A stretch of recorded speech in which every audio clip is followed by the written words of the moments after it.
Hoje vamos de Gênesis, começando do capítulo 1 e vamos até o capítulo 10. É uma série de vídeos que vamos trazer e vamos começar por uma parte que tem muita informação, que seria a criação, a genealogia e o dilúvio. Antes de começar a explicar sobre o capítulo 1 e 2, vamos de curiosidade. Existe o criacionismo bíblico e existe o criacionismo religioso. O criacionismo bíblico ele difere do criacionismo religioso por uma questão, que o criacionismo bíblico ele trata do que foi criado e não do porquê. Já o criacionismo religioso ele trata do porquê alguma coisa foi criada por certa divindade. E isso é uma coisa muito interessante. A Bíblia ela é bem enfática. Deus criou. Ponto. Ele só explica como foi tudo criado, né? O capítulo 1, ele é um capítulo ele traz o relato. Ele não explica o relato, ele traz só o relato, dizendo que tudo foi criado. E o versículo 1 é um dos versículos muito bom, que pouca gente dá ênfase nele, que é: no princípio criou Deus os céus e a terra. Aí você já vê uma das leis que é obrigado na natureza, que é: no princípio criou Deus. Tempo, princípio, tempo. Os céus e a terra. Os céus é espaço e a terra matéria. Você vai ver que é uma das leis da própria ciência, que é obrigatória ter tempo, espaço e matéria para haver alguma coisa. Então, o início da criação já traz a primeira lei natural. No capítulo 1, versículo 9 e 10, vem tratando sobre a porção seca.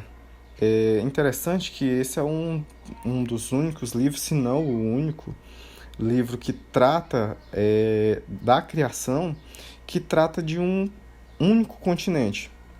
A ciência estabelecida, ela já sabe disso, ela tem provas de que realmente existia só um continente. A ciência trata como Pangeia, a Bíblia trata como a porção seca.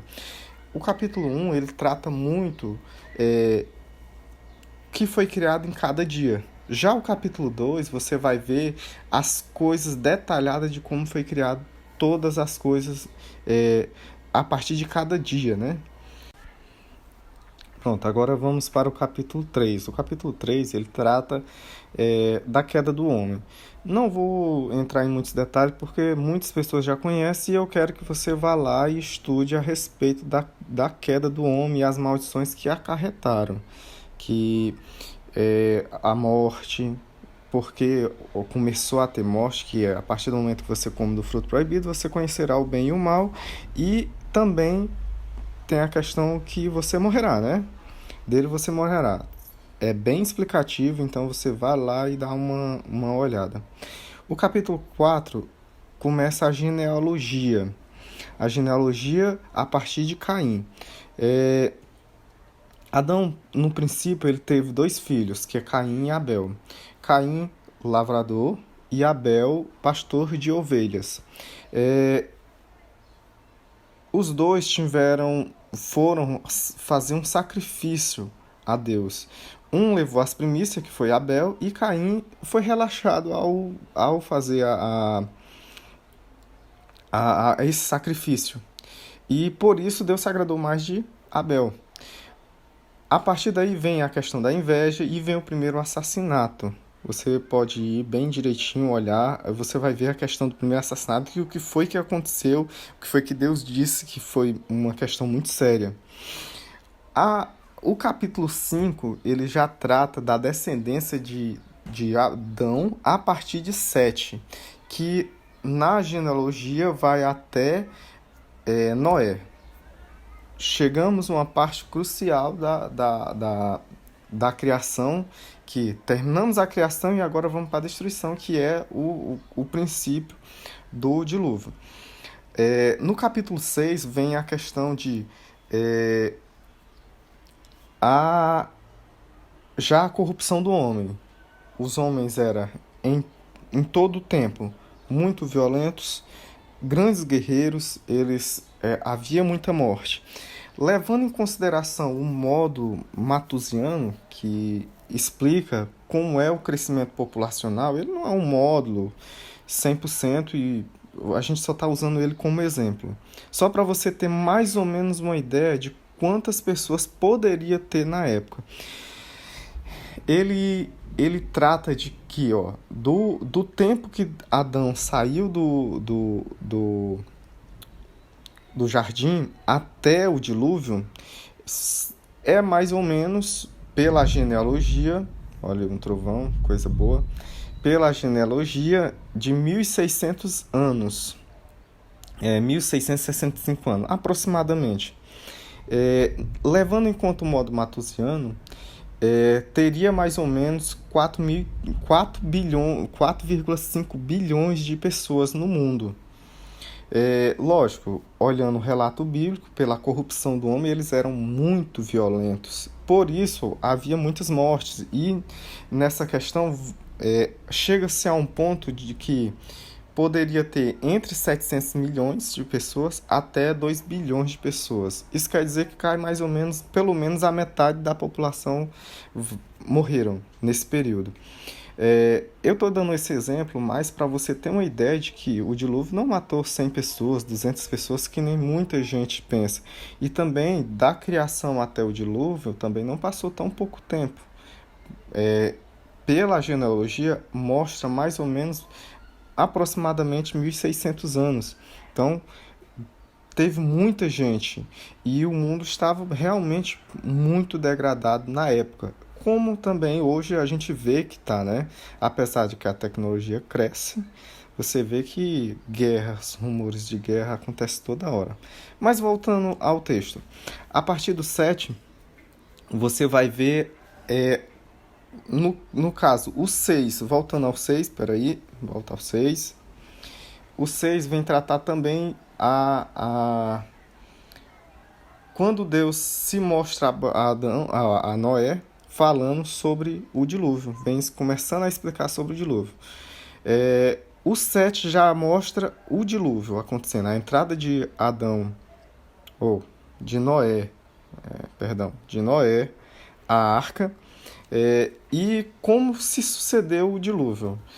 Uma das partes mais interessantes que eu acho desse capítulo, a maior parte das pessoas não presta atenção no relato bíblico da criação, do dilúvio. Lá no versículo 7, ou no versículo 11 do capítulo 7, vem tratando assim, ó. No ano 600 da vida de Noé, no segundo mês, aos 16 dias do mês, romperam-se todas as fontes do grande abismo e as janelas do céu se abriram. A maior parte das pessoas tratam o dilúvio como se fosse um simples conto de fada. Na verdade, as pessoas se confundem com os contos da Disney e com Noé, porque as pessoas vão explicar a Bíblia de uma forma muito superficial, como se não tivesse acontecido, como se fosse só uma história. E, na verdade, são fatos. E para haver um dilúvio, no caso, o início do dilúvio foi que romperam-se a água do abismo e não que choveu. Primeiro rompeu a água do abismo. Então, o dilúvio aconteceu de uma forma muito rápida e matou muita gente, lógico. Primeiro rompeu a água do abismo e depois choveu, que é mais ou menos a lógica. No capítulo 8, já vem tratando sobre o fim do dilúvio, fecha-se as comportas para cerra as chuvas, encerra tudo, e daí já começa a regredir. Noé solta o primeiro pássaro, né, que é um corvo, e depois um pombo, ou uma pomba, como está escrito. Depois, já mais lá pelo versículo 15, a família de Noé e Noé sai da arca. No capítulo 9 já trata da criação de Deus, ou da aliança de Deus com Noé e também com os homens, né? Porque já começa daí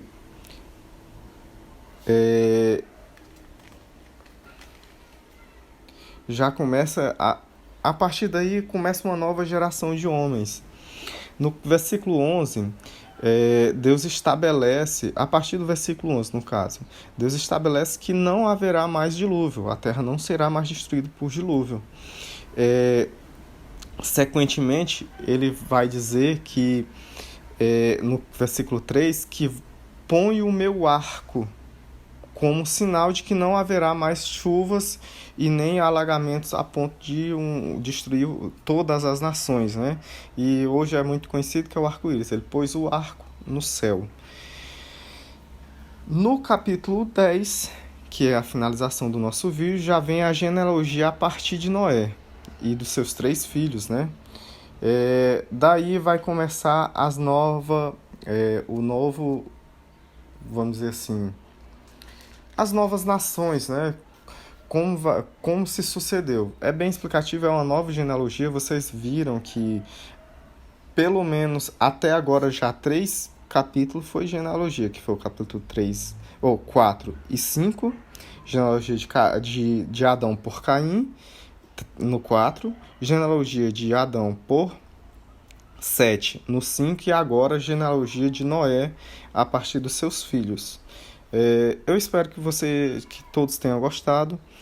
É um estudo um pouco superficial. Por quê? Porque eu estou explicando mais ou menos o que acontece em cada capítulo. O intuito desse estudo é você ter interesse de conhecer a Bíblia e não mostrar todas as observações da Bíblia. Não. Vamos estudar, vamos lá, vamos cair de rosto sobre as escrituras, e daí a gente vai conhecer melhor. Eu espero que todos tenham gostado. Não esqueça de dar like, curtir e comentar sobre a questão de alguns pontos de vista que eu trouxe. Dê os seus comentários e diga o que vocês gostaram ou o que vocês acham contrário a isso. Obrigado, até a próxima.